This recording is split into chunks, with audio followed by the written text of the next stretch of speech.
आप देख रहे हैं एनबी न्यूज। मैं हूं आपके साथ काजल ठाकुर। बंगाल में भगदड़। पश्चिम बंगाल में ममता बनर्जी की सरकार जब से बनी है तब से लगातार राजनीतिक घमासान मचा हुआ है।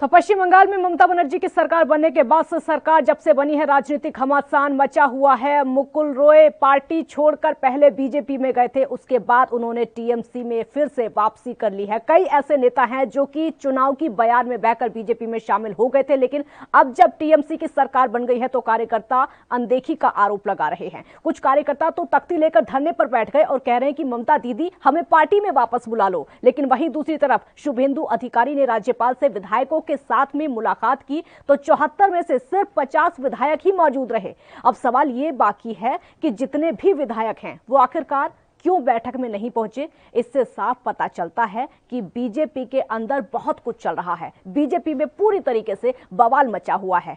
डिबेट की शुरुआत करेंगे, कई खास मेहमान भी हमारे साथ जुड़ेंगे। उससे पहले इस पूरे मामले को समझने के लिए कि पश्चिम बंगाल की राजनीति में आखिरकार चल क्या रहा है, बीजेपी में क्या चल रहा है और टीएमसी में क्या चल रहा है, इस रिपोर्ट के जरिए आप समझिए।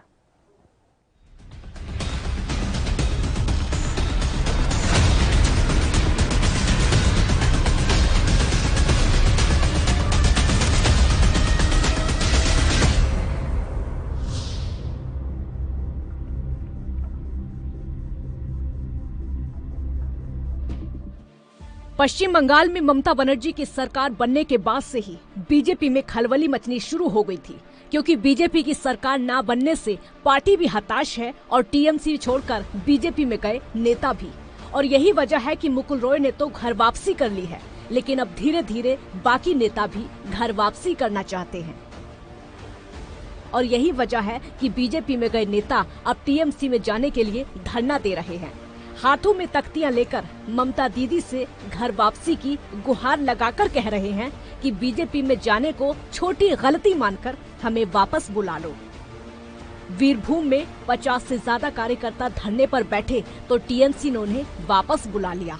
कार्यकर्ताओं ने तो रिक्शा में बैठकर और लाउड स्पीकर के जरिए माफी मांगकर टीएमसी में लौटने की अपील की। टीएमसी से बीजेपी में आए कार्यकर्ता अब घर वापसी कर रहे हैं। जब इस बारे में बीजेपी बिल्कुल बीजेपी में जो कोई भी आएगा रहेगा ऐसा नहीं है। बीजेपी में रहने के लिए तपस्या करना पड़ता है, त्याग करना पड़ता है। जो उस जैसा पार्टी से आए हैं जहाँ सिंडिकेट चलता है, कटमानी चलता है ना, उनके लिए बीजेपी थोड़ा मुश्किल है। लेकिन एक बीजेपी की ओर से बहुत बड़ा जिम्मेदारी उनको मिला था, एक नेशनल पोजीशन मिला था, कहीं ना कहीं क्या कारण है? देखिए पुराने लीडर है, समझदार हैं और जानते हैं क्या करना है, सोच विचार करके किए होंगे। इन सब क्या आप लोगों की ओर से ये लगता नहीं है कि बीजेपी का एक बड़ा लॉस हुआ है मुकुल रॉय के जाने से? कोई फायदा भी नहीं है, कोई लॉस भी नहीं है। तो सर क्या लगता है कि जिस तरह से और भी बातें आ रही है, राजीव बनर्जी का बात आ रहा है, सबके साथ संख्या में लोग अपने पार्टी में शामिल हुए हैं। एक आध लोगों को कोई प्रॉब्लम होगा तो जा सकते, उनका पर्सनल प्रॉब्लम है, पार्टी का कोई प्रॉब्लम नहीं है। 20 से 25 एमएलए जो हैं जाने के फिराक में, वो कल खुद कह रहे थे। ये तो पहले से भी कहानी सुन रहे हैं, 5 साल से एमपी जा रहे हैं, एमएलए जा रहे हैं, उल्टा आ गया 50 एमएलए। इसलिए समझे बीजेपी ऐसी पार्टी नहीं कि कोई भी आएगा कोई भी चला जाएगा। एक आध लोग आएंगे, जरूर जाएंगे, इससे पार्टी को कोई फर्क नहीं। लेकिन वहीं दूसरी तरफ विधानसभा में नेता प्रतिपक्ष शुभेंदु अधिकारी ने बीजेपी विधायकों की अगुवाई में राज्यपाल जगदीप धनखड़ से मुलाकात की। इस दौरान बीजेपी के तकरीबन 74 विधायकों में से 50 विधायक ही मौजूद रहे। बीजेपी की बैठक में जिन विधायकों ने हिस्सा नहीं लिया वो बीजेपी के लिए चिंता का सबब बने हुए हैं। पश्चिम बंगाल में बीजेपी ने 77 सीटें जीती थीं। इनमें से मुकुल रॉय के टीएमसी में शामिल होने के बाद अटकलें लगाई जा रही हैं कि कई और विधायक टीएमसी में शामिल हो सकते हैं। 2 विधायक पहले ही विधायक पद से इस्तीफा दे चुके हैं, दोनों सांसद हैं। सूत्रों के अनुसार कई बीजेपी विधायकों ने उत्तर बंगाल से दक्षिण बंगाल आने में तकलीफ या फिर कोरोना काल में ट्रेन नहीं चलने का कारण बताया। लेकिन सवाल तब खड़े हो गए जब करीब 100 किलोमीटर दूर नदिया जिले के विधायक बिस्वजीत दास बैठक में नहीं आए। ये पहला मौका था जब शुभेंदु अधिकारी की अगुवाई में बीजेपी के विधायक राज्यपाल से मिले। पहले 30 विधायकों को अनुमति दी गई थी, लेकिन संख्या बढ़ जाने के बाद सभी को बुला लिया। प्रतिपक्ष के नेता शुभेंदु अधिकारी सहित प्रतिपक्ष के 50 विधायकों ने मेरे को एक ज्ञापन दिया है। उस ज्ञापन में उन्होंने पश्चिम बंगाल की भयावह स्थिति का वर्णन किया है और प्रमुख रूप से 4 बातों की ओर ध्यान आकर्षित किया है। पहला आकर्षित किया है कि पश्चिम बंगाल में पिछले 10 साल में एंटी डिफेक्शन लॉ के तहत कोई कारगर कार्यवाही नहीं हुई है। कॉन्स्टिट्यूशनल हेड होने के नाते, राज्यपाल होने के नाते मैं आपके माध्यम से सबको बताना चाहता हूं, पश्चिम बंगाल में एंटी डिफेक्शन लॉ 100% लागू है। It is as much applicable as in any other part of the country. न्यायिक व्यवस्था इसका पूरा ध्यान दे सकती है। कार्यवाही किसी को शुरू करनी है, सत्तारूढ़ दल करे चाहे प्रतिपक्ष करे, नियमानुसार उसका निस्तारण जरूर होगा। अब सवाल ये उठ रहे हैं कि जो विधायक नहीं आए इसकी वजह क्या है? सिर्फ गाड़ी, ट्रेन और बस का ना होना या फिर इच्छा शक्ति जो अब बीजेपी से मोहभंग होकर टीएमसी की ओर जा रही है। बीजेपी में एक बड़े नेता ने कहा कि अगर प्रोटोकॉल 20 विधायकों के लिए तोड़ा जा सकता है तो बाकी 20 विधायकों को भी बुलाकर राज्यपाल के सामने परेड कराई जा सकती है, उनकी बात को रखा जा सकता है। पार्टी राज्य में बढ़ रही हिंसा की घटनाएं और बीजेपी कार्यकर्ताओं पर हमले की घटना को बार बार उजागर करने की कोशिश कर रही है, लेकिन अंदरूनी कलह है कि खत्म होती नजर नहीं आ रही है। Bureau report, ANB news.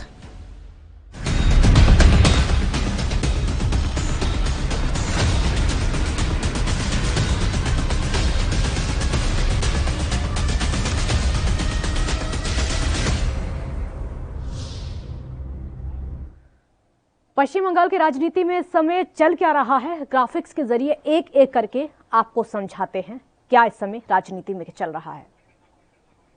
तो आपको बता दें कि जिस तरीके की राजनीति पश्चिम बंगाल में चल रही है वो हम आपको ग्राफिक्स के जरिए समझाएंगे, लेकिन उससे पहले ये भी बता दें कि चुनाव से पहले जो सिलसिला इस समय देखने को मिल रहा था, टीएमसी के जो नेता थे वो बीजेपी में जा रहे थे क्योंकि उनको लगता था कि शायद बीजेपी की सत्ता बन सकती है, बीजेपी सत्ता में काबिज हो सकती है। लेकिन जैसे ही पश्चिम बंगाल में ममता बनर्जी सरकार में वापसी करती हैं, उसके बाद से जो लोग बीजेपी में गए थे वो अब धीरे धीरे टीएमसी में आने शुरू हो गए हैं। यहाँ पर टीएमसी को लगता है कि अभी जितने लोग बचे हैं वो भी घर वापसी करेंगे। एक छोटे से ब्रेक ले यहाँ पर रुकेंगे, जल्द हाजिर होंगे।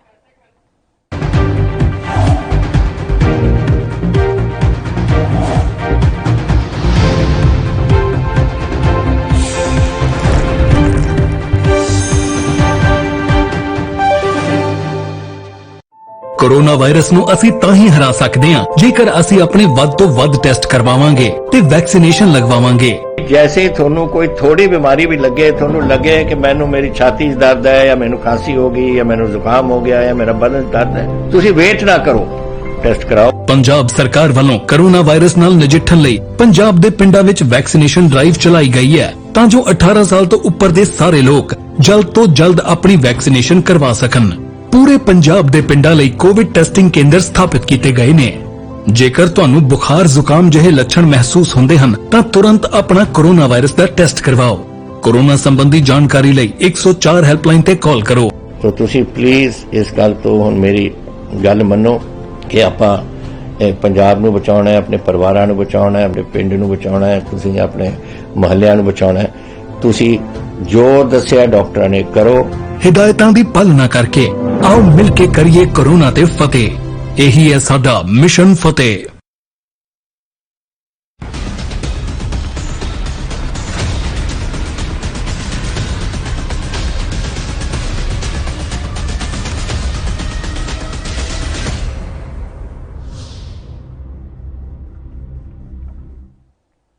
ब्रेक के बाद एक बार फिर स्वागत है आपका। तो पश्चिम बंगाल की राजनीति में किस तरीके से बवाल मचा हुआ है, ग्राफिक्स के जरिए आपको समझाते हैं किस तरीके का वहां पर हाल है। मुकुल रॉय टीएमसी में वापसी कर चुके हैं, घर वापसी कर चुके हैं, जो कि इलेक्शन से पहले बीजेपी में शामिल हो गए थे। मुकुल रॉय के बाद में कई ऐसे नेता हैं जो कि लगातार घर वापसी करना चाहते हैं। ममता बनर्जी की सरकार बनने के बाद से कई बड़े नाम हैं जो कि निकलकर सामने आ रहे हैं, जो कि टीएमसी में वापसी कर सकते हैं, जो कि बीजेपी में गए थे। 2 बीजेपी विधायक पहले ही विधायक पद से इस्तीफा दे चुके हैं नाराजगी के चलते, क्योंकि अनदेखी का आरोप भी लगातार लग रहा है। बैठक में बीजेपी के सिर्फ 50 विधायक पहुंचे, जबकि सबको बुलाया गया था। 74 विधायकों को बुलाया गया था। आपको बता दें कि पश्चिम बंगाल में 77 सीटें बीजेपी ने जीती, लेकिन अब ऐसा लग रहा है कि टूट लगातार बढ़ती जा रही है। जो हम आपको तस्वीरें भी दिखा रहे हैं कि जो धरने पर लोग बैठे हुए हैं, ये कोई और नहीं, वही कार्यकर्ता हैं जो कि इलेक्शन से पहले टीएमसी छोड़कर बीजेपी में गए थे और अब ये घर वापसी करना चाहते हैं।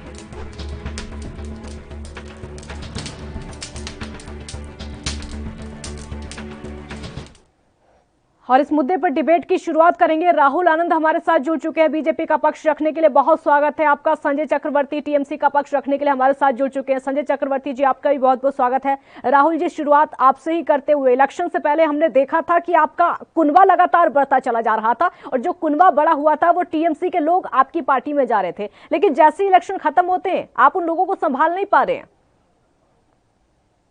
जी, जो लोकतंत्र की जो परिभाषा होती है और तो अगर बताना तो सहिष्णुता का पाठ पढ़ना चाहिए।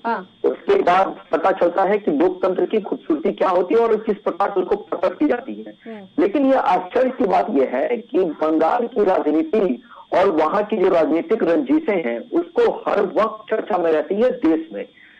एक अहम बात यह है कि जब एक बदलाव की बहार लेकर बीजेपी ने पश्चिम बंगाल में अपने विकास को अग्रणीय किया था, तो उस वक्त हमारे साथ बहुत लोग जुटे थे एक बदलाव को देखकर, और हमारी जो वोट प्रतिशत है वो पूरे पश्चिम बंगाल में बढ़ी है और हम कोने कोने से चुनकर आए हैं। ठीक है, आपका जवाब पूरा करेंगे, आपका जवाब पूरा करेंगे। छोटे से ब्रेक के लिए यहाँ पर रुकना होगा, जल्द हाजिर होते हैं।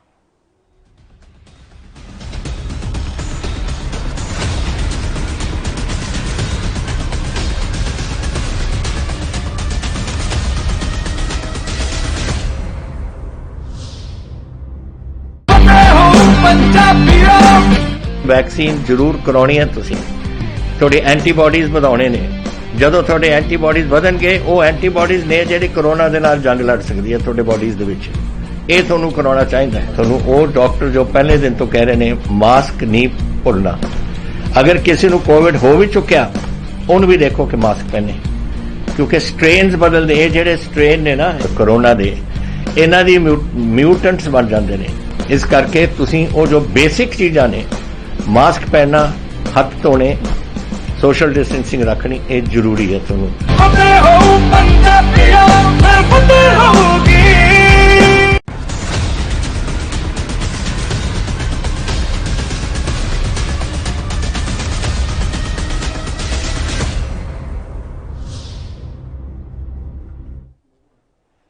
ब्रेक के बाद एक बार फिर स्वागत है आपका। तो पश्चिम बंगाल की राजनीति में इस समय बवाल मचा हुआ है। राहुल आनंद जी, अपनी बात पूरी करिए। पहले तो कुनबा बड़ा हो जाता है, उसके बाद कुनबा एक बार फिर से छोटा हो रहा है, दिक्कत आपके लिए हो सकती है। देखिए काजी जी, मैं अपनी बातों को जहाँ छोड़ा था वहां से मैं अग्रसर करता हूँ। अहम बात यह है कि जो लोकतंत्र और जो भाषा जो विपक्षी दल, आज उनको भी बताना चाहिए और सच्चाई के साथ वेस्ट बंगाल की जो मूलभूत संरचना है उसको रखना चाहिए। हमें वहां की जनता ने आशीर्वाद दिया है और हम कोने कोने से चुनकर आए, तभी हमारे विधायकों की संख्या बढ़ी है। हो सकता है कि वहां की जनता ये चाहती हो कि अभी कुछ दिनों में विपक्ष का कर्तव्य का निर्वहन करे, लेकिन जो डर का जो माहौल कार्यकर्ता आए थे आपकी पार्टी में, उनका आशीर्वाद कहाँ मिल पा रहा है? वो तो वापस जा रहे हैं अपने घर में। आपको लगा था कि आपको फायदा हो जाएगा, अब उनको लग रहा है कि अगर वो कुछ दिन और आपकी पार्टी में रहे तो उनको नुकसान हो जाएगा।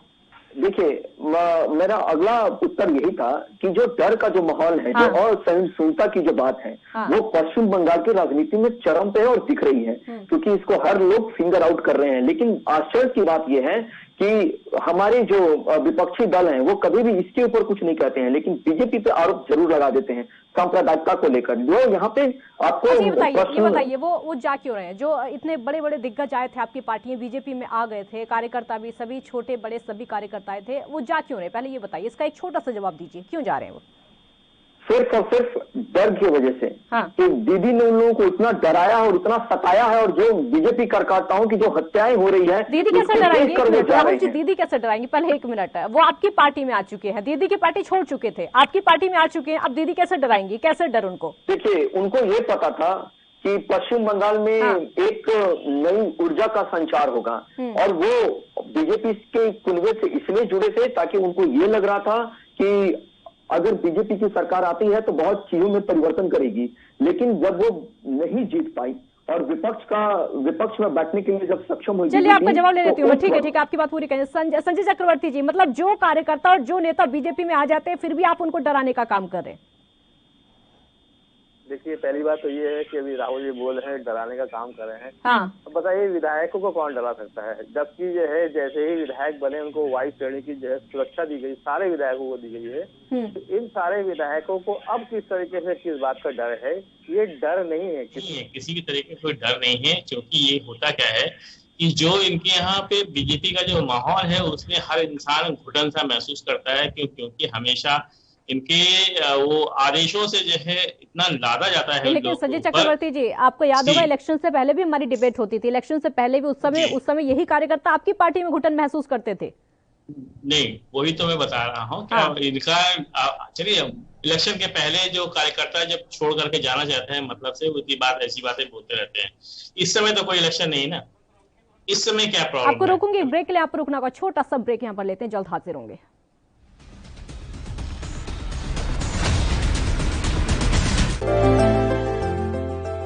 ਅੱਜ ਸਿਰਫ ਦੇਸ਼ ਹੀ ਨਹੀਂ ਬਲਕਿ ਪੂਰੀ ਦੁਨੀਆ ਹੀ ਕਰੋਨਾ ਤੋਂ ਜੂਝ ਰਹੀ ਹੈ। ਜਿੱਥੇ ਪਹਿਲੀ ਲਹਿਰ ਦੇ ਵਿੱਚ ਦੇਸ਼ ਦੇ ਨਾਲ ਹੀ ਪੰਜਾਬ ਨੇ ਵੀ ਸੰਘਰਸ਼ ਕੀਤਾ, ਉੱਥੇ ਹੀ ਦੂਜੀ ਲਹਿਰ ਵਿੱਚ ਪੰਜਾਬ ਦੀ ਕੈਪਟਨ ਅਮਰਿੰਦਰ ਸਿੰਘ ਸਰਕਾਰ ਨੇ ਠੋਸ ਫੈਸਲੇ ਲਏ ਨੇ ਤਾਂ ਜੋ ਕਰੋਨਾ ਦੇ ਫੈਲਾਅ ਨੂੰ ਰੋਕਿਆ ਜਾ ਸਕੇ। ਇਨ੍ਹਾਂ ਸਭ ਤੋਂ ਇਲਾਵਾ ਜੇ ਅਸੀਂ ਗੱਲ ਕਰੀਏ ਜ਼ਿਲ੍ਹਿਆਂ ਦੀ, ਤਾਂ ਸਰਹੱਦੀ ਜ਼ਿਲ੍ਹਾ ਗੁਰਦਾਸਪੁਰ ਉਹਨਾਂ ਜ਼ਿਲ੍ਹਿਆਂ ਦੇ ਵਿੱਚ ਸ਼ਾਮਿਲ ਹੈ ਜਿੱਥੇ ਸਿਹਤ ਸੇਵਾਵਾਂ ਨੇ ਆਪਣਾ ਲੋਹਾ ਮਨਵਾਇਆ ਹੈ। ਅਤੇ ਇਸ ਦਾ ਨਤੀਜਾ ਇਹ ਹੈ, ਜਦੋਂ ਦੇਸ਼ ਦੇ ਹੋਰਨਾਂ ਜ਼ਿਲ੍ਹਿਆਂ ਵਿੱਚ ਕਰੋਨਾ ਦੇ ਕੇਸ ਵੱਧ ਰਹੇ ਸਨ ਤਾਂ ਦੂਜੇ ਪਾਸੇ ਗੁਰਦਾਸਪੁਰ 'ਚ ਕਰੋਨਾ ਦਾ ਗ੍ਰਾਫ ਲਗਾਤਾਰ ਡਿੱਗ ਰਿਹਾ ਸੀ। ਦਰਅਸਲ ਗੁਰਦਾਸਪੁਰ ਜ਼ਿਲ੍ਹੇ 'ਚ ਕਰੋਨਾ ਤੋਂ ਨਿਪਟਣ ਲਈ ਪੰਜਾਬ ਸਰਕਾਰ ਦੇ ਹੁਕਮਾਂ ਅਨੁਸਾਰ ਸਿਹਤ ਵਿਭਾਗ ਵੱਲੋਂ ਠੋਸ ਕਦਮ ਚੁੱਕੇ ਗਏ ਨੇ। ਇੱਥੇ ਸਿਹਤ ਵਿਭਾਗ ਵੱਲੋਂ 13 ਆਈਸੋਲੇਸ਼ਨ ਵਾਰਡ ਬਣਾਏ ਗਏ, ਜਿੱਥੇ ਸਰਕਾਰੀ, ਪ੍ਰਾਈਵੇਟ ਤੇ ਆਰਮੀ ਹਸਪਤਾਲਾਂ 'ਚ 265 ਆਕਸੀਜਨ ਬੈੱਡ ਲਗਾਏ ਗਏ ਨੇ। ਜ਼ਿਲ੍ਹੇ ਵਿੱਚ ਵੈਕਸੀਨੇਸ਼ਨ ਦਾ ਕੰਮ ਵੀ ਜਾਰੀ ਹੈ ਅਤੇ ਲੋਕ ਵੀ ਟੀਕਿਆਂ ਨੂੰ ਲੈ ਕੇ ਆਪਣੀ ਰਜਿਸਟ੍ਰੇਸ਼ਨ ਕਰਵਾ ਰਹੇ ਨੇ। ਸਿਹਤ ਵਿਭਾਗ ਵੱਲੋਂ 18 ਤੋਂ 44 ਅਤੇ 45 ਸਾਲ ਤੋਂ ਉੱਪਰ ਉਮਰ ਵਾਲਿਆਂ ਦਾ ਟੀਕਾਕਰਨ ਕੀਤਾ ਜਾ ਰਿਹਾ ਹੈ।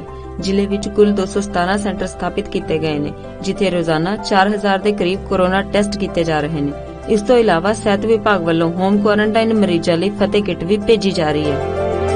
ਨੇ ਬੇਸਿਕ ਇਨਵੈਸਟੀਗੇਸ਼ਨਸ ਆ, ਬੇਸਿਕ ਟੈਸਟ ਹੈ ਜਿਹਦੇ ਵਿੱਚ RBS, BP, ਸੈਚੂਰੇਸ਼ਨ, ਟੈਂਪਰੇਚਰ ਵਗੈਰਾ ਚੈੱਕ ਕਰਦੇ ਆ ਤੇ ਉਹ ਕਰਕੇ ਜੇ ਤੇ ਪੇਸ਼ੈਂਟ ਜਿਹੜਾ ਉਹ ਫਿੱਟ ਆ ਹੋਮ ਆਈਸੋਲੇਸ਼ਨ ਵਾਸਤੇ, ਉਹ ਬਿਲਕੁਲ ਸਹੀ ਆ ਤੇ ਉਹਨੂੰ ਅਸੀਂ ਉੱਥੋਂ ਹੀ ਜਾਂ ਗਵਰਨਮੈਂਟ ਆਫ ਪੰਜਾਬ ਵੱਲੋਂ ਜਿਹੜੀ ਫਤਿਹ ਕਿੱਟ ਹੈ ਉਹ ਅਸੀਂ ਉੱਥੋਂ ਹੀ ਜਾਰੀ ਕਰ ਦਿੰਦੇ ਹਾਂ। ਤੇ ਜੇ ਕੋਈ ਪੇਸ਼ੈਂਟ ਥੋੜਾ ਅਨਫਿਟ ਜਾਂ ਅਨਸਟੇਬਲ ਸਾਨੂੰ ਲੱਗਦਾ, ਉਸ ਨੂੰ ਅਸੀਂ ਐਡਮਿਟ ਕਰਕੇ ਆਈਸੋਲੇਸ਼ਨ ਵਾਰਡ ਦੇ ਵਿੱਚ ਹੀ ਇੱਥੇ ਰੱਖ ਲੈਂਦੇ ਆ ਤੇ ਉਹਨਾਂ ਦਾ ਜੋ ਪ੍ਰੋਪਰ ਟ੍ਰੀਟਮੈਂਟ ਹੈ ਜਿਹੜਾ as per protocol ICMR guideline ਦੇ ਮੁਤਾਬਕ ਉਹ ਜਿਹੜਾ ਅਸੀਂ ਕਰਦੇ ਆ। ਸਿਰਫ ਗੁਰਦਾਸਪੁਰ ਦੇ ਸ਼ਹਿਰੀ ਖੇਤਰਾਂ 'ਚ ਹੀ ਨਹੀਂ ਸਗੋਂ ਪੇਂਡੂ ਖੇਤਰਾਂ ਵਿੱਚ ਵੀ ਸਿਹਤ ਵਿਭਾਗ ਵੱਲੋਂ ਲਗਾਤਾਰ ਸੈਂਪਲਿੰਗ ਕੀਤੀ ਜਾ ਰਹੀ ਹੈ ਤੇ ਵੈਕਸੀਨੇਸ਼ਨ ਦਾ ਕੰਮ ਵੀ ਜਾਰੀ ਹੈ।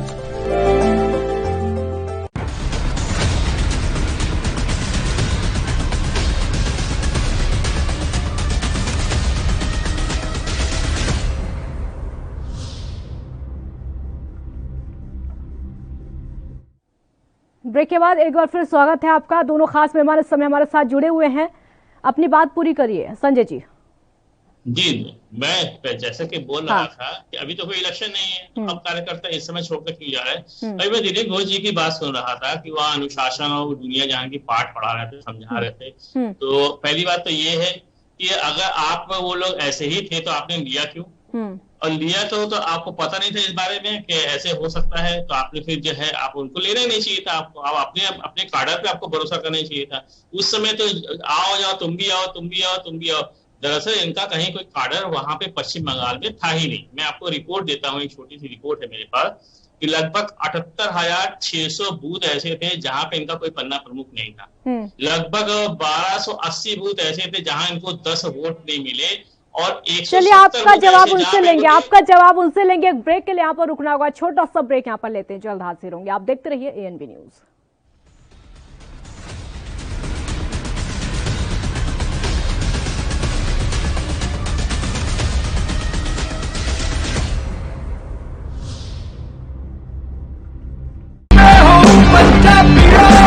रूरल कोरोना वॉलंटियर्स कह के एक 7 ਬੰਦਿਆਂ ਦਾ ਗਰੁੱਪ ਹਰ ਪਿੰਡ ਦੇ ਵਿੱਚ ਬਣਾਇਆ ਜਾਏ। ਉਹ 7 ਮੈਂਬਰ ਦਾ ਗਰੁੱਪ ਆਪਣੇ ਪਿੰਡਾਂ ਦੇ ਵਿੱਚ ਘੁੰਮੇ ਔਰ ਇਹਦੇ ਵਿੱਚ ਉਹਨਾਂ ਨੂੰ ਐਮਫਸਾਈਜ਼ ਕਰਨਾ ਚਾਹੀਦਾ ਹੈ, ਟੈਸਟ ਕਰੋ ਜੈਸੇ ਮੈਂ ਤੁਹਾਨੂੰ ਦੱਸਿਆ।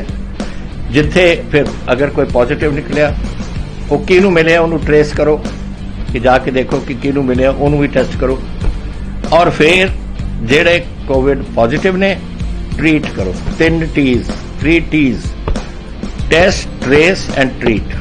ਇਹ ਚੀਜ਼ਾਂ ਅਗਰ ਆਪਾਂ ਕਰ ਸਕੀਏ ਤਾਂ ਤੁਸੀਂ ਦੇਖੋ ਇਹਦੇ ਵਿੱਚ ਆਪਣੇ ਪਿੰਡ ਔਰ ਮੁਹੱਲਿਆਂ 'ਚ ਕੰਟਰੋਲ ਆ ਸਕਦੀ ਹੈ।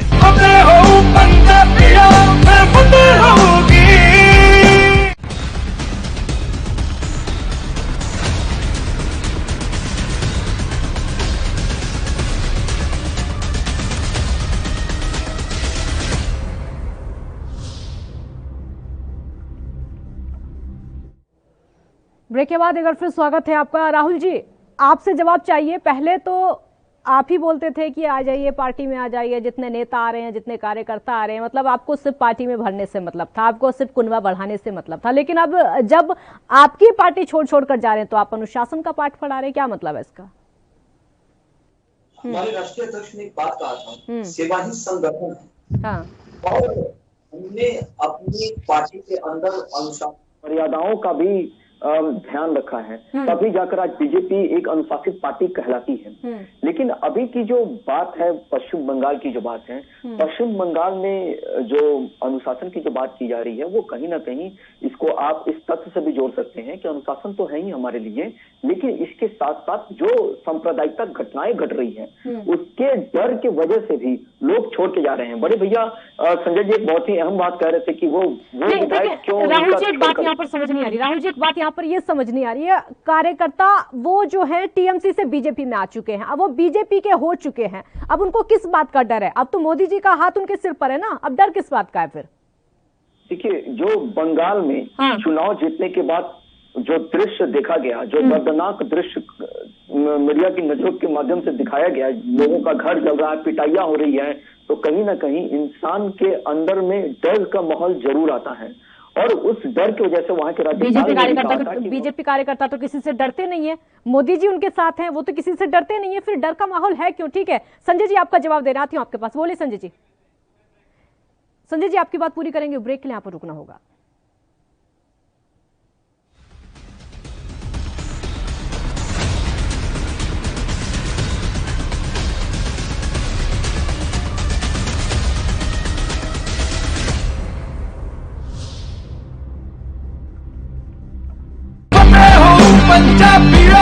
फतेह किट ਦਿੱਤੇ ਨੇ ਕਿ ਤੁਹਾਨੂੰ ਕਿਤੇ ਜਾਣ ਦੀ ਲੋੜ ਨਹੀਂ। ਅਗਰ ਤੁਸੀਂ ਪੋਜ਼ਿਟਿਵ ਹੋ, ਸਟੇਜ 1 ਦੇ ਵਿੱਚ ਹੋ, ਲੈਵਲ 1 ਦੇ ਵਿੱਚ ਹੋ, ਆਪਣੇ ਘਰ ਜਾਓ, ਫਤਿਹ ਕਿਟ ਤੁਹਾਨੂੰ ਮਿਲ ਜੂਗਾ। ਬਿਮਾਰੀ ਦਾ ਕੀ ਦਵਾਈ ਲੈਣੀ ਹੈ, कैसे ਲੈਣੀ ਹੈ, ਸਾਰਾ ਕਾਗਜ਼ ਵਿੱਚ ਹੈ। ਕੋਈ ਬੰਦਾ ਆਊਗਾ ਜਿਹੜਾ ਤੁਹਾਨੂੰ ਦੇਊਗਾ ਔਰ ਉਹ ਸਮਝਾਊਗਾ ਵੀ ਤੁਹਾਨੂੰ, ਉਹ ਤੁਸੀਂ ਲਓ। ਫਤਿਹ ਹੋ ਪੰਜਾਬੀਓ, ਫਤਿਹ ਹੋਊਗੀ।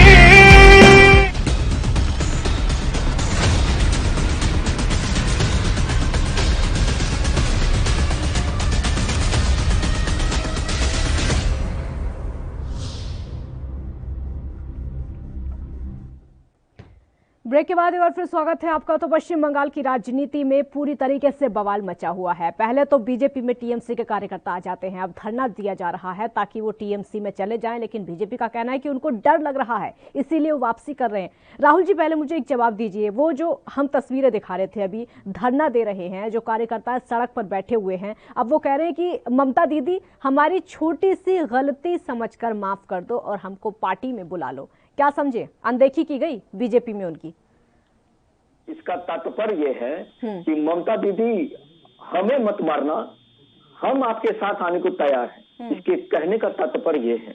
और आपने देखा होगा कि तो ममता दीदी मारती है क्या? ममता दीदी मारती है ममता दीदी के जो गुंडे हैं, ममता दीदी के जो गुंडे हैं, जो लोग हैं, जो घर जला देते हैं, जो लूट लेते हैं लोगों की असमत, बीजेपी के गुंडे तो आपकी पार्टी में बताए जाते हैं। बीजेपी के गुंडे तो आपकी पार्टी में बताए जाते हैं। लेकिन आप एक बात बताइए, बड़ा ही कठोर प्रश्न है ये कि बीजेपी के किस कार्यकर्ता ने किसका घर जला दिया? हाँ। कभी किसी ने चिन्हित किया इसको?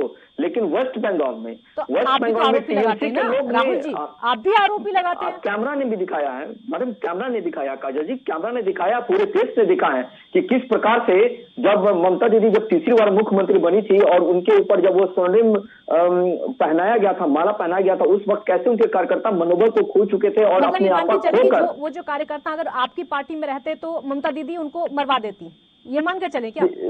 देखिए, ये मानकर चलना ना चलना ये आपके ऊपर निर्भर करता है, लेकिन ये बात तो तय है कि जो डर का माहौल है उसके डर के वजह से। देखिए, अभी आपने कहा था कि वो इसलिए जा रहे हैं, वो ये कह रहे हैं कि ममता दीदी हमें मत मारो, पार्टी में ले लो। देखिए, अभी आपने कहा था देखिए, मैंने ये बात कहा, मैं अपने उस बात पे अभी भी अडिग हूँ, लेकिन मैं आपको ये कह रहा हूँ कि ममता दीदी के पार्टी के जो लोग हैं, जो लोग सताते हैं, उनके डर की वजह से वो इस प्रकार का कार्य कर रहे हैं और वो यहाँ से उनके पार्टी में जाने को प्रतिबंधित हुए हैं, मजबूर हुए हैं। और यहाँ पे पार्टी अपने विधायकों को सुरक्षा जरूर दे रही है, अपने कार्यकर्ताओं के साथ भी खड़ी है। ठीक है संजय जी, मतलब मजबूरी में ममता दीदी ने इस तरीके का माहौल फैला रखा है पश्चिम बंगाल के अंदर, ऐसा माहौल बना रखा है टीएमसी में कि मजबूरी में कार्यकर्ताओं को जाना पड़ता है वापस। पहले बीजेपी में आए, अब टीएमसी वापस इसलिए जाना पड़ रहा है कि कहीं उनकी हत्या ना कर दी जाए।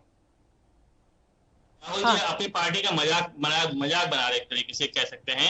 अब मुकुल राय जी इनकी पार्टी में क्या थे? इनके राष्ट्रीय उपाध्यक्ष थे। पार्टी के राष्ट्रीय उपाध्यक्ष अगर आपके यहाँ पे सेफ नहीं है तो आपको सत्ता में बने रहने का कोई हक नहीं है।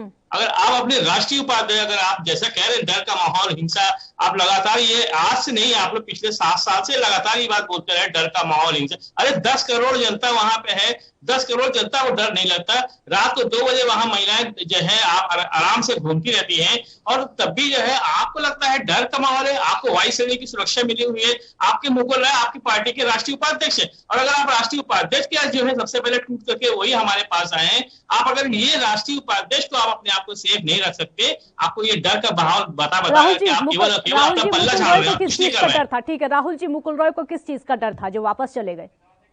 देखिए, आपकी बात पूरी करेंगे, एक ब्रेक के लिए यहाँ पर रुकना होगा। राहुल जी, एक छोटा सा ब्रेक यहाँ पर लेते हैं, आपकी बात पूरी करेंगे, जल्द हाजिर होंगे।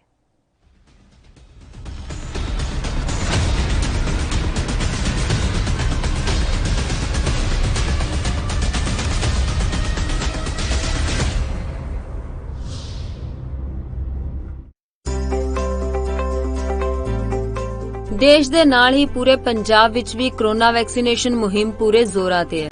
ਜਿੱਥੇ ਬਜ਼ੁਰਗ ਲਾਈਨਾਂ 'ਚ ਲੱਗ ਕੇ ਵੈਕਸੀਨ ਲਗਵਾ ਰਹੇ ਨੇ ਤੇ ਉੱਥੇ ਹੀ ਯੂਥ ਵੀ ਵੱਧ ਚੜ ਕੇ ਵੈਕਸੀਨ ਲਗਵਾਉਣ ਲਈ ਅੱਗੇ ਆ ਰਹੇ ਨੇ। ਜੇ ਅਸੀਂ ਹੁਣ ਤੱਕ ਦੀ ਗੱਲ ਕਰੀਏ ਤਾਂ ਪੰਜਾਬ ਵਿੱਚ 50 ਲੱਖ ਤੋਂ ਵੱਧ ਲੋਕਾਂ ਨੂੰ ਵੈਕਸੀਨ ਲੱਗ ਚੁੱਕੀ ਹੈ ਤੇ ਇਹ ਪੂਰੀ ਤਰ੍ਹਾਂ ਸੇਫ ਹੈ। ਜਿਸ ਹਿਸਾਬ ਨਾਲ ਕੋਵਿਡ ਨੂੰ ਆਪਾਂ ਕੋਵਿਡ-19 ਦੇ ਵਾਇਰਸ ਨੂੰ ਆਪਾਂ ਸਟੱਡੀ ਕੀਤਾ ਹੈ, ਉਹਦੇ ਵਿੱਚ ਵੈਕਸੀਨੇਸ਼ਨ ਇੱਕ ਬਹੁਤ ਹੀ ਸਕਸੈਸਫੁਲ ਟ੍ਰੀਟਮੈਂਟ ਸਟ੍ਰੈਟਜੀ ਹੈ, ਸਾਰਿਆਂ ਨੂੰ ਹੀ ਲਗਵਾਉਣੀ ਚਾਹੀਦੀ ਹੈ। ਜਿੱਥੇ ਇੱਕ ਪਾਸੇ ਪੂਰੇ ਦੇਸ਼ ਦੇ ਨਾਲ ਹੀ ਪੰਜਾਬ ਵਿੱਚ ਵੀ ਵੈਕਸੀਨ ਲੱਗ ਰਹੀ ਹੈ ਤੇ ਉੱਥੇ ਹੀ ਦੂਜੇ ਪਾਸੇ ਕੁਝ ਲੋਕ ਵੈਕਸੀਨ ਨੂੰ ਲੈ ਕੇ ਅਫਵਾਹਾਂ ਉਡਾ ਰਹੇ ਨੇ। ਪਰ ਇਨ੍ਹਾਂ ਅਫਵਾਹਾਂ ਤੇ ਡਾਕਟਰਾਂ ਦੇ ਨਾਲ ਹੀ ਆਮ ਲੋਕਾਂ ਨੇ ਵੀ ਵੈਕਸੀਨ ਲਗਵਾ ਕੇ ਬ੍ਰੇਕ ਲਗਾਈ ਹੈ। ਅਫਵਾਹਾਂ ਤੋਂ ਬਚੋ, ਏਦਾਂ ਦੀ ਕੋਈ ਗੱਲ ਨਹੀਂ ਆ। ਅੱਗੇ ਵੱਧ ਕੇ ਇੰਜੈਕਸ਼ਨ ਲਵਾਉਣਾ ਚਾਹੀਦਾ, ਪਰ ਹੁਣ ਦੇਖ ਲਓ ਤੁਸੀਂ ਲਾਈਨਾਂ 'ਚ ਲੋਕੀ ਲੱਗੇ ਹੋਏ ਕਿ ਇੰਜੈਕਸ਼ਨ ਲਵਾ ਦਿਓ, ਪਰ ਉਹ ਪਾਗਲ ਥੋੜੀ ਜਿਹੜੇ ਲਾਈਨਾਂ 'ਚ ਲੱਗੇ ਹੋਏ ਆ ਇੰਜੈਕਸ਼ਨ ਲਵਾਉਣ ਨੂੰ।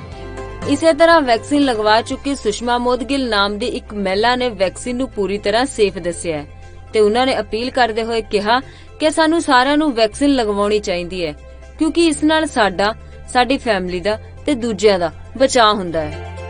मेरी लोगों से एक ही अपील है कि वैक्सीन जो है वो एक हमारा अधिकार है और इस अधिकार से हमें पीछे नहीं हटना चाहिए, ये हमें ज़रूर लगवानी चाहिए क्योंकि इसी से हमारे जो है बचाव है और बचाव में ही दूसरों का बचाव है। फर्स्टली हम जब खुद का बचाव करते हैं तभी हम अपनी फैमिली का बचाव करते हैं और दूसरों के साथ जब हम मिलते हैं तो शायद इसमें दूसरे पर्सन को भी हम सेफ रखते हैं। ਜ਼ਿਕਰਯੋਗ ਹੈ ਕਿ ਵੈਕਸੀਨ ਦੀ ਪ੍ਰਮਾਣਿਕਤਾ ਨੂੰ ਸਿੱਧ ਕਰਨ ਲਈ ਖੁਦ ਕੈਪਟਨ ਅਮਰਿੰਦਰ ਸਿੰਘ ਵੈਕਸੀਨ ਦੀ ਦੋਨੋਂ ਡੋਜ਼ ਲਗਵਾ ਚੁੱਕੇ ਨੇ ਤੇ ਉਹਨਾਂ ਨੇ ਵੈਕਸੀਨ ਨੂੰ ਪੂਰੀ ਤਰ੍ਹਾਂ ਸੇਫ ਦੱਸਿਆ ਹੈ ਅਤੇ ਉਹਨਾਂ ਨੇ ਸਾਰਿਆਂ ਨੂੰ ਵੈਕਸੀਨ ਲਗਵਾਉਣ ਲਈ ਅਪੀਲ ਵੀ ਕੀਤੀ ਹੈ।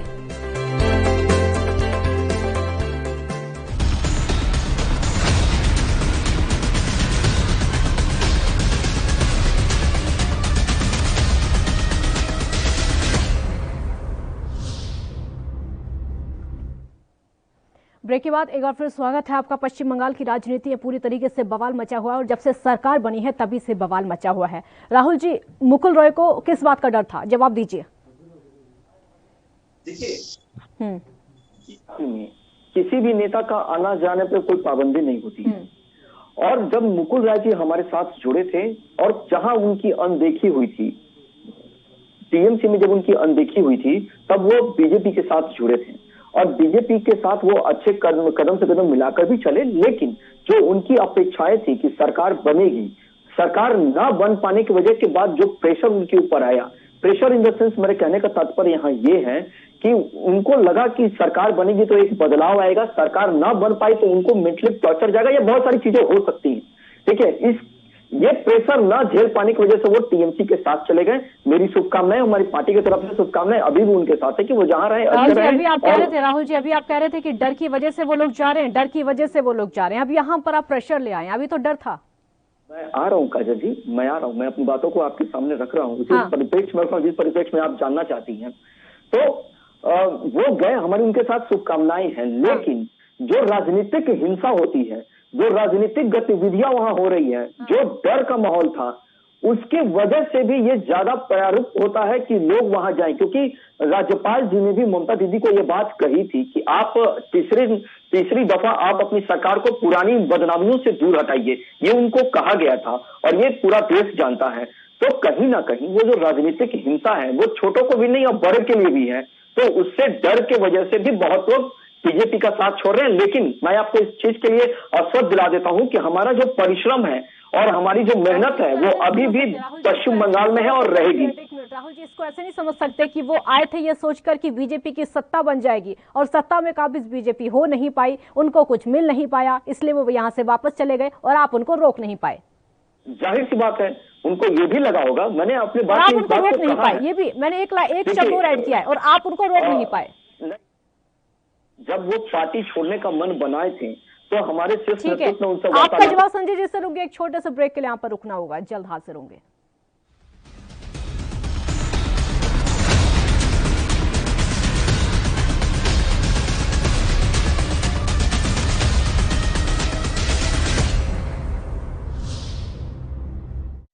कोरोना वायरस ਨੂੰ ਅਸੀਂ ਤਾਂ ਹੀ ਹਰਾ ਸਕਦੇ ਹਾਂ ਜੇਕਰ ਅਸੀਂ ਆਪਣੇ ਵੱਧ ਤੋਂ ਵੱਧ ਟੈਸਟ ਕਰਵਾਵਾਂਗੇ ਤੇ ਵੈਕਸੀਨੇਸ਼ਨ ਲਗਵਾਵਾਂਗੇ। जैसे ही ਤੁਹਾਨੂੰ ਕੋਈ ਥੋੜੀ ਬਿਮਾਰੀ ਵੀ ਲੱਗੇ, ਤੁਹਾਨੂੰ ਲੱਗੇ ਕਿ ਮੈਨੂੰ ਮੇਰੀ ਛਾਤੀ 'ਚ ਦਰਦ ਹੈ ਜਾਂ ਮੈਨੂੰ ਖਾਂਸੀ ਹੋ ਗਈ ਜਾਂ ਮੈਨੂੰ ਜ਼ੁਕਾਮ ਹੋ ਗਿਆ ਜਾਂ ਮੇਰਾ ਬਦਨ ਦਰਦ ਹੈ, ਤੁਸੀਂ ਵੇਟ ਨਾ ਕਰੋ, ਟੈਸਟ ਕਰਾਓ। ਪੰਜਾਬ ਸਰਕਾਰ ਵੱਲੋਂ ਕੋਰੋਨਾ ਵਾਇਰਸ ਨਾਲ ਨਜਿੱਠਣ ਲਈ ਪੰਜਾਬ ਦੇ ਪਿੰਡਾਂ ਵਿੱਚ ਵੈਕਸੀਨੇਸ਼ਨ ਡਰਾਈਵ ਚਲਾਈ ਗਈ ਹੈ ਤਾਂ ਜੋ 18 ਸਾਲ ਤੋਂ ਉੱਪਰ ਦੇ ਸਾਰੇ ਲੋਕ ਜਲਦ ਤੋਂ ਜਲਦ ਆਪਣੀ ਵੈਕਸੀਨੇਸ਼ਨ ਕਰਵਾ ਸਕਣ। ਪੂਰੇ ਪੰਜਾਬ ਦੇ ਪਿੰਡਾਂ ਲਈ ਕੋਵਿਡ ਟੈਸਟਿੰਗ ਕੇਂਦਰ ਸਥਾਪਿਤ ਕੀਤੇ ਗਏ ਨੇ। ਜੇਕਰ ਤੁਹਾਨੂੰ ਬੁਖਾਰ ਜ਼ੁਕਾਮ ਜਿਹੇ ਲੱਛਣ ਮਹਿਸੂਸ ਹੁੰਦੇ ਹਨ ਤਾਂ ਤੁਰੰਤ ਆਪਣਾ ਕੋਰੋਨਾ ਵਾਇਰਸ ਦਾ ਟੈਸਟ ਕਰਵਾਓ। ਕੋਰੋਨਾ ਸੰਬੰਧੀ ਜਾਣਕਾਰੀ ਲਈ 104 ਹੈਲਪਲਾਈਨ ਤੇ ਕਾਲ ਕਰੋ। तो ਤੁਸੀਂ ਪਲੀਜ਼ ਇਸ ਗੱਲ ਤੋਂ ਹੁਣ ਮੇਰੀ ਗੱਲ ਮੰਨੋ ਕਿ ਆਪਾਂ ਪੰਜਾਬ ਨੂੰ ਬਚਾਉਣਾ ਹੈ, ਆਪਣੇ ਪਰਿਵਾਰਾਂ ਨੂੰ ਬਚਾਉਣਾ ਹੈ, ਆਪਣੇ ਪਿੰਡ ਨੂੰ ਬਚਾਉਣਾ ਹੈ, ਤੁਸੀਂ ਆਪਣੇ ਮੁਹੱਲਿਆਂ ਨੂੰ ਬਚਾਉਣਾ ਹੈ। ਤੁਸੀਂ ਜੋ ਦੱਸਿਆ ਡਾਕਟਰਾਂ ਨੇ ਕਰੋ। ਹਿਦਾਇਤਾਂ ਦੀ ਪਾਲਣਾ ਕਰਕੇ ਆਓ ਮਿਲ ਕੇ ਕਰੀਏ ਕੋਰੋਨਾ ਤੇ ਫਤਿਹ। ਇਹੀ ਹੈ ਸਾਡਾ ਮਿਸ਼ਨ ਫਤਿਹ।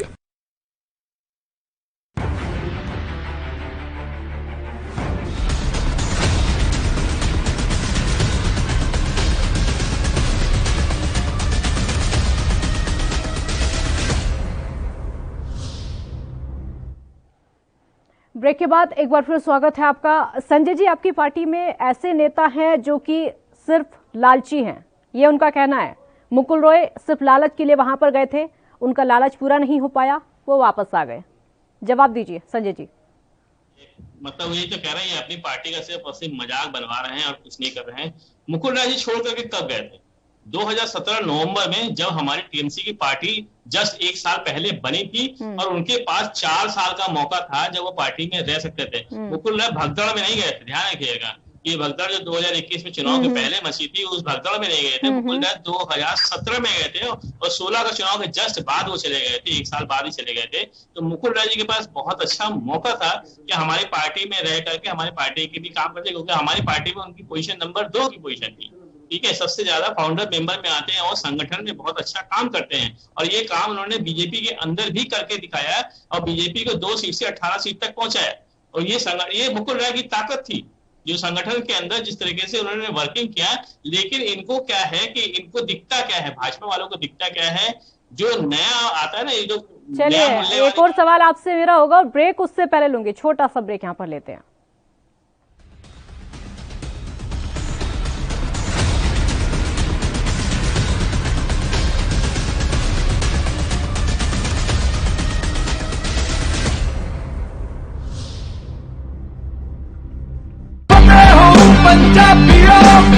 ਵੈਕਸੀਨ ਜ਼ਰੂਰ ਕਰਾਉਣੀ ਹੈ ਤੁਸੀਂ, ਤੁਹਾਡੇ ਐਂਟੀਬਾਡੀਜ਼ ਵਧਾਉਣੇ ਨੇ। ਜਦੋਂ ਤੁਹਾਡੇ ਐਂਟੀਬਾਡੀਜ਼ ਵਧਣਗੇ, ਉਹ ਐਂਟੀਬਾਡੀਜ਼ ਨੇ ਜਿਹੜੀ ਕਰੋਨਾ ਦੇ ਨਾਲ ਜੰਗ ਲੜ ਸਕਦੀ ਹੈ ਤੁਹਾਡੇ ਬਾਡੀਜ਼ ਦੇ ਵਿੱਚ। ਇਹ ਤੁਹਾਨੂੰ ਕਰਾਉਣਾ ਚਾਹੀਦਾ ਹੈ। ਤੁਹਾਨੂੰ ਉਹ ਡਾਕਟਰ ਜੋ ਪਹਿਲੇ ਦਿਨ ਤੋਂ ਕਹਿ ਰਹੇ ਨੇ ਮਾਸਕ ਨਹੀਂ ਭੁੱਲਣਾ। ਅਗਰ ਕਿਸੇ ਨੂੰ ਕੋਵਿਡ ਹੋ ਵੀ ਚੁੱਕਿਆ, ਉਹਨੂੰ ਵੀ ਦੇਖੋ ਕਿ ਮਾਸਕ ਪਹਿਨੇ, ਕਿਉਂਕਿ ਸਟ੍ਰੇਨਸ ਬਦਲਦੇ। ਇਹ ਜਿਹੜੇ ਸਟ੍ਰੇਨ ਨੇ ਨਾ ਕਰੋਨਾ ਦੇ, ਇਹਨਾਂ ਦੀ ਮਿਊਟੈਂਟਸ ਬਣ ਜਾਂਦੇ ਨੇ। ਇਸ ਕਰਕੇ ਤੁਸੀਂ ਉਹ ਜੋ ਬੇਸਿਕ ਚੀਜ਼ਾਂ ਨੇ, ਮਾਸਕ ਪਹਿਨਣਾ, ਹੱਥ ਧੋਣੇ, सोशल डिस्टेंसिंग रखनी, ये जरूरी है।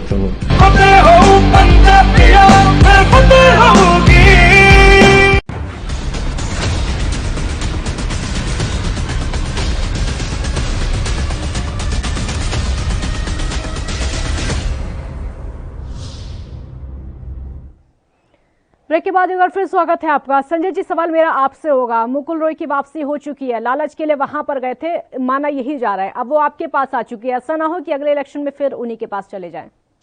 जी नहीं, ऐसा नहीं है कि पहली बात तो वो लालच के लिए गए ही नहीं थे। मैंने कहा ना, लालच होता तो 4 साल की सत्ता में, यहाँ पे सत्ता आई तो हमारे पास, लेकिन हासिल नहीं हुआ ना कुछ, लेकिन कुछ हासिल नहीं हुआ। नहीं सुनिए, नहीं इनको डर दिखा करके और प्लस लालच इन्होंने दिया था केंद्र में मंत्री पद का और इनका राज्यसभा का मेंबरशिप का पद का लालच दे करके इनको देकर गए थे।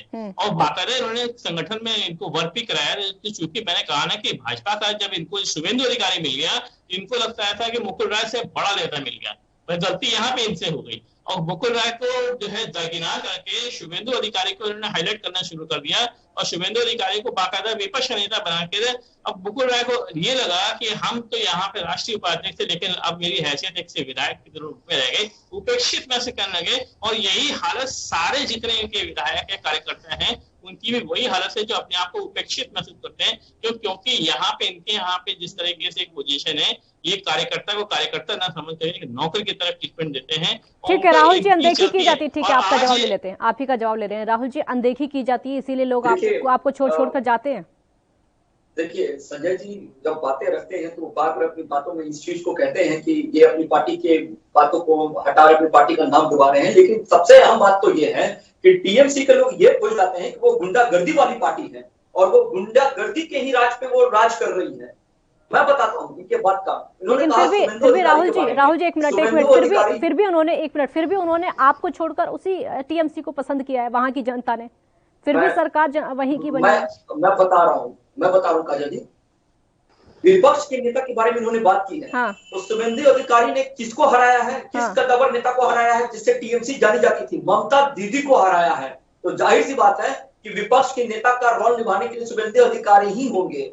और संगठन में कोई छोटा कोई बड़ा नहीं होता है, संगठन जिसको कार्य देता है वो कार्य करना चाहिए। ये आपकी समझ और सोच पर निर्भर करता है कि हमें नजरअंदाज किया जा रहा है, ऐसी कोई बात नहीं है। और इन्होंने एक बात और कही कि टीएमसी को छोड़कर बीजेपी और बीजेपी को छोड़कर वहां जा रहे हैं, लोगों ने भी उनको दिया। तो आपको काजल जी मैं एक बात ये भी बता दूं कि पूरे पश्चिम बंगाल से हमें सीटें मिली हैं और वोट प्रतिशत देखा जाए तो बहुत ज्यादा का अंतर हमारा उनके बीच में नहीं है। और कुछ सीटें ऐसी है जहां 500,000 वोट से बीजेपी हारी है। सरकार तो नहीं बन पाई ना, सरकार तो नहीं बन पाई, कोई बात नहीं है, लेकिन एक जो सदन जो एक विपक्ष के लिए जाना जाता है उसकी भूमिका में तो हम जरूर हैं। संजय जी जवाब दीजिए, विपक्ष में रहकर ही वो खुश हैं? अब तक तो वो जो कार्यकर्ता थे उनको कहते हैं कि वो डर की वजह से चले गए, मुकुल रॉय को कहते हैं कि उनको शायद ठीक नहीं लगा और इसलिए चले गए। आपको रोकूंगे, इसी बीच उत्तर प्रदेश के मुख्यमंत्री योगी आदित्यनाथ क्या कुछ कह रहे हैं, सीधे तस्वीरें दिखाते हैं। डॉक्टर दिनेश शर्मा जी, चिकित्सा एवं वित्त विभाग के मंत्री श्री सुरेश कुमार खन्ना जी, चिकित्सा एवं स्वास्थ्य विभाग के मंत्री श्री जयप्रताप सिंह जी,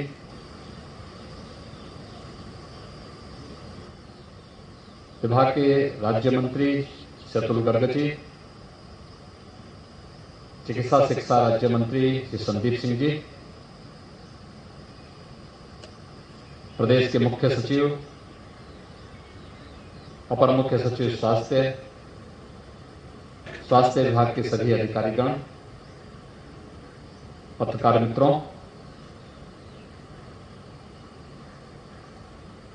जब दुनिया और देश के भी कई राज्य कोरोना महामारी की दूसरी लहर का सामना कर रहे हैं, तब देश की सबसे बड़ी आबादी का राज्य उत्तर प्रदेश कोरोना महामारी की द्वितीय लहर को पूरी तरह नियंत्रित करने के काफी निकट है, लेकिन साथ साथ तीसरे लहर की जो आशंका विशेषज्ञों ने व्यक्त की है, उसके लिए भी अपनी एक व्यापक कार्य योजना के साथ सामने आ चुकी है। हम सब जानते हैं कि मार्च के अंत से लेकर के मई के अंत तक लगभग 2 माह तक प्रदेश में भी और देश में भी कोरोना महामारी की द्वितीय लहर को झेला है, लेकिन देश की सबसे बड़ी आबादी के इस राज्य को लेकर जो आशंकाएं व्यक्त की जा रही थी, उन आशंकाओं ने हमारी सरकार ने, स्वास्थ्य विभाग ने, हेल्थ वर्कर्स ने, कोरोना वॉरियर्स ने पूरी मजबूती के साथ उन आशंकाओं को निर्मूल तो साबित किया है, लेकिन इस द्वितीय लहर को भी नियंत्रित करने में काफी हद तक सफलता प्राप्त की। कोरोना महामारी के दौरान बहुत सारे लोगों ने अपने प्रियजनों को खोया है।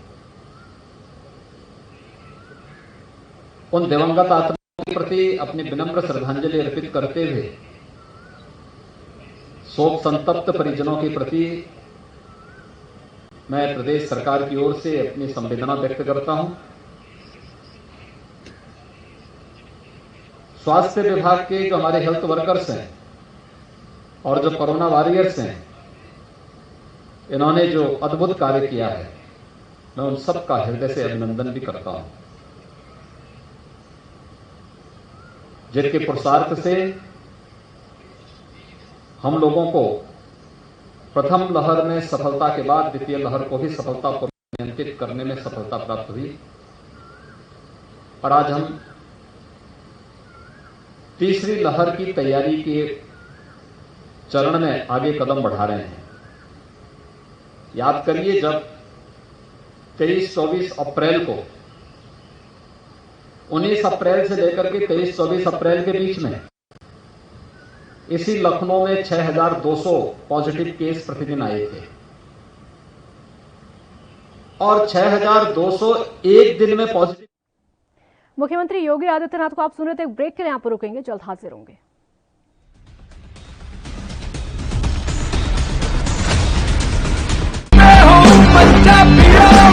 रूरल कोरोना वॉलंटियर्स कह के एक 7 ਬੰਦਿਆਂ ਦਾ ਗਰੁੱਪ ਹਰ ਪਿੰਡ ਦੇ ਵਿੱਚ ਬਣਾਇਆ ਜਾਏ, ਔਰ 7 ਮੈਂਬਰ ਦਾ ਗਰੁੱਪ ਆਪਣੇ ਪਿੰਡਾਂ ਦੇ ਵਿੱਚ ਘੁੰਮੇ, ਔਰ ਇਹਦੇ ਵਿੱਚ ਉਹਨਾਂ ਨੂੰ ਐਮਫਸਾਈਜ਼ ਕਰਨਾ ਚਾਹੀਦਾ ਹੈ, ਟੈਸਟ ਕਰੋ, ਜੈਸੇ ਮੈਂ ਤੁਹਾਨੂੰ ਦੱਸਿਆ, ਜਿੱਥੇ ਫਿਰ ਅਗਰ ਕੋਈ ਪੋਜ਼ਿਟਿਵ ਨਿਕਲਿਆ, ਉਹ ਕਿਹਨੂੰ ਮਿਲਿਆ ਉਹਨੂੰ ਟ੍ਰੇਸ ਕਰੋ, ਕਿ ਜਾ ਕੇ ਦੇਖੋ ਕਿ ਕਿਹਨੂੰ ਮਿਲਿਆ, ਉਹਨੂੰ ਵੀ ਟੈਸਟ ਕਰੋ, ਔਰ ਫਿਰ ਜਿਹੜੇ ਕੋਵਿਡ ਪੋਜ਼ਿਟਿਵ ਨੇ ट्रीट करो। 3 T's, 3 T's, test, trace and treat. ये चीज़ां अब अगर आप कर सकिए तो तुसी देखो ये अपने पिंड और मोहल्ले कंट्रोल आ सकती है।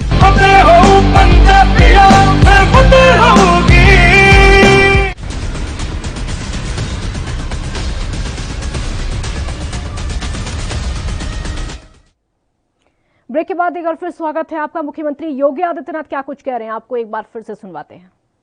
परिकल्पना को साकार करने के लिए भी हम लोगों का प्रयास प्रारंभ हो गया है कि जो जनपद कोरोना मुक्त होगा वह जनपद अपने आप में कह सकता है कि हमारा प्रबंधन बेहतरीन है और हम कोरोना मुक्त हो चुके हैं। इस अभियान के साथ उत्तर प्रदेश आगे बढ़ रहा है। जो आशंकाएं व्यक्त की जा रही थी उत्तर प्रदेश के बारे में कि 25 अप्रैल से लेकर के 15 मई के बीच में उत्तर प्रदेश में प्रतिदिन 1 लाख से अधिक केस आएंगे, पॉजिटिव केस आएंगे। आशंकाएं व्यक्त की कि मई के अंत तक आते आते उत्तर प्रदेश के अंदर 30 लाख से अधिक एक्टिव केस होंगे। मित्रों, जिस उत्तर प्रदेश के बारे में कहा जा रहा था कि मई के अंत तक आते जाते 30 लाख से अधिक एक्टिव केस कोरोना होंगे, उस उत्तर प्रदेश में आज एक्टिव केस मात्र 7,200 हैं। जिस उत्तर प्रदेश में कहा जाता था कि ये 25 अप्रैल से 15 मई के बीच कोरोना पॉजिटिव के प्रतिदिन जो केस आएंगे उसमें उत्तर प्रदेश के अंदर 1 लाख से 1.5 लाख के बीच में आएंगे, उस उत्तर प्रदेश में आज केवल 340 पॉजिटिव केस आए हैं। बेहतरीन प्रबंधन कोरोना से बचाव के लिए हम सब के लिए सबसे बड़ा हथियार साबित हो सकता है और उत्तर प्रदेश के अंदर एक टीम वर्क ने साबित करके दिखाया है कि कोरोना महामारी हो या कोई भी महामारी, अगर दृढ़ इच्छा शक्ति के साथ सामूहिकता का परिचय देकर के हर विभाग अपनी अपनी जिम्मेदारियों का निर्वहन करने लग जाएगा तो परिणाम आने में कोई देर नहीं लगेगी। इंसेफ्लाइटिस का सफलतापूर्वक समाधान करने का कार्य रहा हो या महामारी पर नियंत्रण करने का, उत्तर प्रदेश का ये मॉडल देश के सामने है, दुनिया के सामने है। तीसरी लहर को भी नियंत्रित करने के लिए हमने 4 चरणों में कार्यवाही प्रारंभ की है, क्योंकि हम जानते हैं तीसरी लहर की आशंका ऐसे समय में व्यक्त की जा रही है जब बरसात के कारण तमाम प्रकार की ऐसी बीमारियां आती हैं जो बीमारियां पैदा करती हैं। जैसे बरसात के कारण, मच्छरों के कारण जो बीमारियां पैदा होती हैं। एक ब्रेक ले यहाँ पर रुकेंगे, जल्द हाजिर होंगे।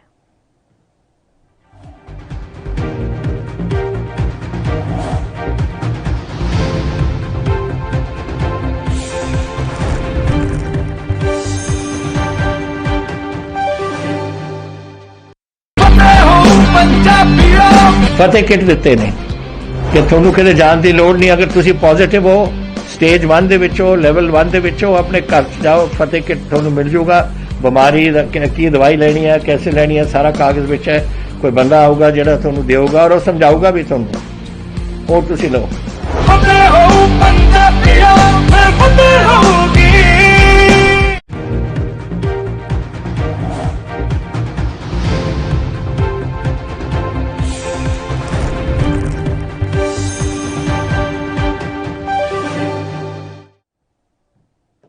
ब्रेक के बाद एक बार फिर स्वागत है आपका। मुख्यमंत्री योगी आदित्यनाथ की तस्वीरें आपको दिखाते हैं।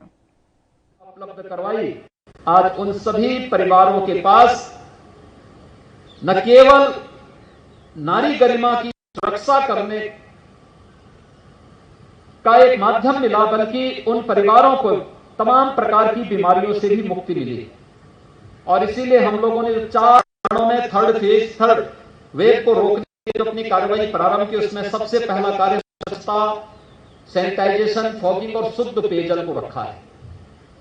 दूसरा हम लोगों ने इसमें रखा है कि जो आशंका व्यक्त की जा रही है कि थर्ड वेव के लिए जो आशंका है वह 12 वर्ष से कम के बच्चे इसकी चपेट में आ सकते हैं, क्योंकि 12 से 18 के बीच में वैक्सीन का ट्रायल चल रहा है और हमें विश्वास है बहुत जल्दी वो वैक्सीन भी आ जाएगा।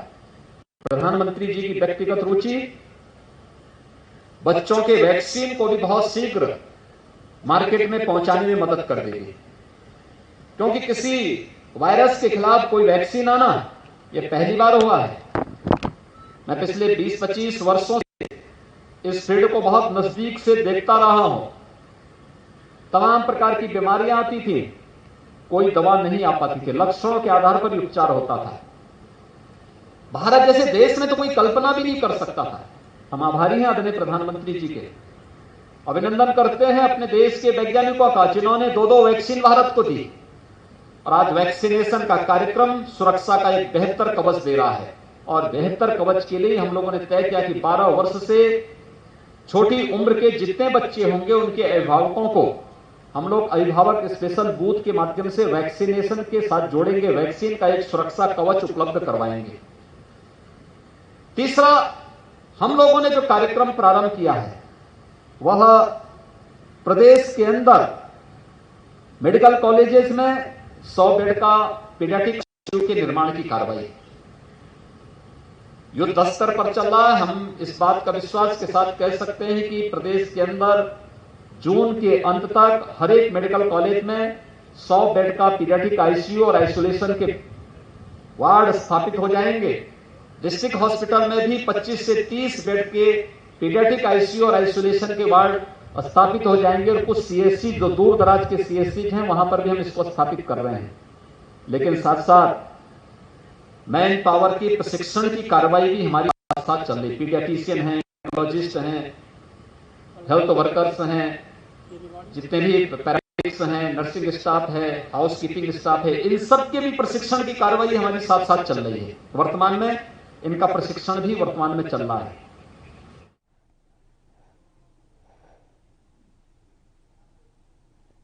एक ब्रेक के लिए यहाँ पर रुकेंगे, जल्द हाजिर होंगे। आप देखते रहिए एएनबी न्यूज।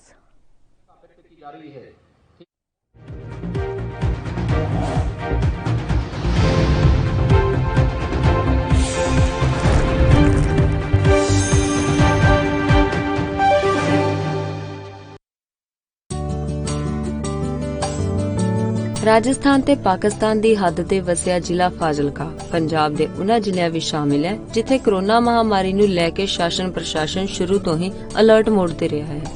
ਇੱਥੇ ਮੁੱਖ ਮੰਤਰੀ ਕੈਪਟਨ ਅਮਰਿੰਦਰ ਸਿੰਘ ਦੇ ਹੁਕਮਾਂ ਅਨੁਸਾਰ ਸਿਹਤ ਵਿਭਾਗ ਵੱਲੋਂ ਸੈਂਪਲਿੰਗ ਦਾ ਕੰਮ ਜ਼ੋਰਾਂ ਤੇ ਹੈ ਅਤੇ ਜਿਹੜੇ ਲੋਕ ਕੋਰੋਨਾ ਪੋਜ਼ਿਟਿਵ ਹੋ ਰਹੇ ਨੇ ਉਹਨਾਂ ਦੀ ਰਿਕਵਰੀ ਲਈ ਵੱਖ-ਵੱਖ ਟੀਮਾਂ ਜੰਗੀ ਪੱਧਰ ਤੇ ਦਿਨ ਰਾਤ ਕੰਮ ਤੇ ਲੱਗੀਆਂ ਹੋਈਆਂ ਨੇ। ਜੇ ਗੱਲ ਰਿਕਵਰੀ ਦੀ ਕਰੀਏ ਤਾਂ ਹੁਣ ਤੱਕ ਜ਼ਿਲ੍ਹੇ ਵਿੱਚ 15,000 ਤੋਂ ਵੱਧ ਲੋਕ ਠੀਕ ਹੋ ਕੇ ਆਪਣੇ ਘਰਾਂ ਨੂੰ ਜਾ ਚੁੱਕੇ ਨੇ ਤੇ 3,000 ਦੇ ਕਰੀਬ ਲੋਕ ਹੋਮ ਆਈਸੋਲੇਸ਼ਨ ਦੇ ਵਿੱਚ ਆਪਣਾ ਇਲਾਜ ਕਰਵਾ ਰਹੇ ਨੇ। ਸਿਹਤ ਵਿਭਾਗ ਦੀਆਂ ਟੀਮਾਂ ਵੀ ਸਮੇਂ ਸਿਰ ਉਹਨਾਂ ਦੀ ਸਾਰ ਲੈਂਦੀ ਰਹਿੰਦੀ ਹੈ। ਇਸ ਤੋਂ ਇਲਾਵਾ ਜੇ ਗੱਲ ਸੈਂਪਲਿੰਗ ਦੀ ਕਰੀਏ ਤਾਂ ਹੁਣ ਤੱਕ ਫਾਜ਼ਿਲਕਾ ਜ਼ਿਲ੍ਹੇ ਵਿੱਚ 2 ਲੱਖ ਦੇ ਕਰੀਬ ਸੈਂਪਲ ਲਏ ਜਾ ਚੁੱਕੇ ਨੇ ਤੇ 10,000 ਤੋਂ ਵੱਧ ਲੋਕਾਂ ਦਾ ਵੈਕਸੀਨੇਸ਼ਨ ਹੋ ਚੁੱਕਾ ਹੈ। ਕੋਰੋਨਾ ਦੇ ਸੰਬੰਧ ਵਿੱਚ ਅਸੀਂ ਪਿਛਲੇ ਕੁਝ ਦਿਨਾਂ ਤੋਂ ਜਿਹੜੀ ਟੈਸਟਿੰਗ ਹੈ ਕਾਫੀ ਵਧਾ ਦਿੱਤੀ ਆ। ਸੋ ਅਸੀਂ ਇਹਨੂੰ ਹੋਰ ਅਪਗ੍ਰੇਡ ਕਰਾਂਗੇ। ਪਿੰਡਾਂ ਦੇ ਵਿੱਚ ਵੀ ਅਸੀਂ ਟੈਸਟਿੰਗ ਕਰ ਰਹੇ ਹਾਂ। ਤੋ ਉਸ ਨਾਲ ਸਾਡਾ ਜਿਹੜਾ ਮੇਨ ਜਿਹੜਾ ਯਤਨ ਹੈ ਕਿ ਜਿੰਨੀ ਜਲਦੀ ਡਿਟੈਕਸ਼ਨ ਹੋ ਸਕੇ ਉਹਨਾਂ ਵਧੀਆ ਤਰੀਕੇ ਨਾਲ ਅਸੀਂ ਟ੍ਰੀਟਮੈਂਟ ਮੁਹੱਈਆ ਕਰਵਾ ਸਕਦੇ ਹਾਂ। ਦਰਅਸਲ ਕੈਪਟਨ ਅਮਰਿੰਦਰ ਸਿੰਘ ਸਰਕਾਰ ਨੇ ਕੋਰੋਨਾ ਮਹਾਮਾਰੀ ਦੀ ਸ਼ੁਰੂਆਤ ਤੋਂ ਹੀ ਪੂਰੇ ਪੰਜਾਬ ਵਿੱਚ ਵੱਖ-ਵੱਖ ਟੀਮਾਂ ਦਾ ਗਠਨ ਕੀਤਾ ਸੀ ਜੋ ਸ਼ਹਿਰ ਤੋਂ ਲੈ ਕੇ ਪਿੰਡਾਂ ਤੱਕ ਸੈਂਪਲਿੰਗ ਦੇ ਕੰਮ ਵਿੱਚ ਰੁੱਝੀਆਂ ਹੋਈਆਂ ਨੇ। ਇਸ ਤੋਂ ਇਲਾਵਾ ਪੰਜਾਬ ਸਰਕਾਰ ਨੇ ਪਿੰਡਾਂ ਲਈ ਕੋਰੋਨਾ ਮੁਕਤ ਮੁਹਿੰਮ ਵੀ ਸ਼ੁਰੂ ਕੀਤੀ ਹੈ।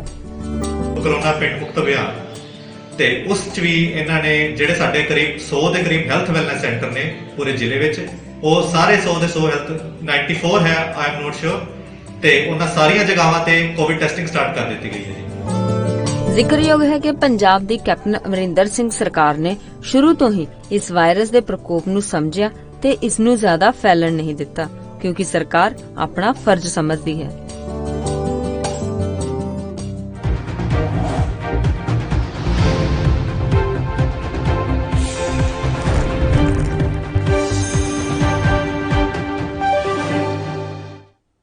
ब्रेक के बाद एक बार फिर स्वागत है आपका। मुख्यमंत्री योगी आदित्यनाथ को सुनवाते हैं आपको।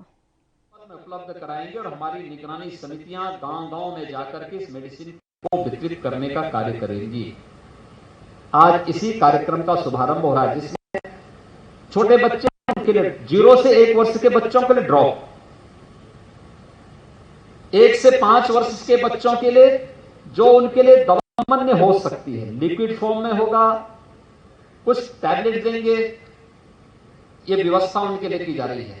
5 वर्ष से 12 वर्ष के बच्चों के लिए किस प्रकार की दवा होनी पूरा प्रिस्क्रिप्शन लिख करके यहां से भेजा जा रहा है और फिर 12 से 18 वर्ष 4 चरणों में इस पूरी प्रक्रिया को विभाजित करते हुए 4 प्रकार के पैकेट हरेक निगरानी समिति तक पहुंचाने का कार्य किया जा रहा है। हमारा प्रयास है कि 72,000 से अधिक निगरानी समितियों को हम पहले चरण में 100 पैकेट उपलब्ध करवा करके वे अपनी ग्राम पंचायत में जाएंगे, डोर टू डोर सर्वे करेंगे।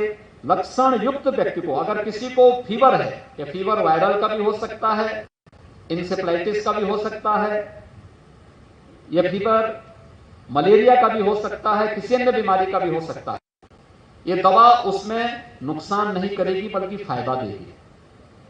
कोरोना है तो कोरोना की जांच करने का एक अवसर मिलेगा, स्क्रीनिंग होगी और उसी दौरान 72 घंटे के अंदर हमारी वहां की टीम जाकर के निगरानी समिति रैपिड रिस्पांस टीम को वहां भेज करके उनका 24 घंटे के अंदर टेस्ट करा करके उनके सफलतापूर्वक उपचार की व्यवस्था सीएससी में, डिस्ट्रिक्ट हॉस्पिटल में या मेडिकल कॉलेजेस में करवाने की व्यवस्था भी कराएगी। इसके लिए हम लोगों ने पूरी तैयारी अपनी कर ली है।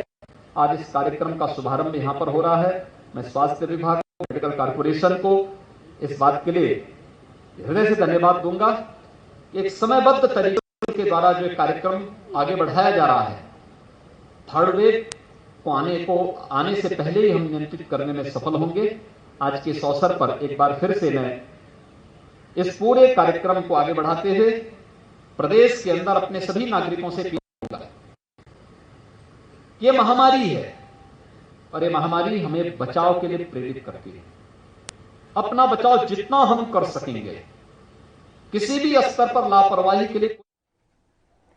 तो मुख्यमंत्री योगी आदित्यनाथ को आप सुन रहे थे। फिलहाल बुलेटिन में इतना ही। आप देखते रहिए ANV न्यूज। नमस्कार।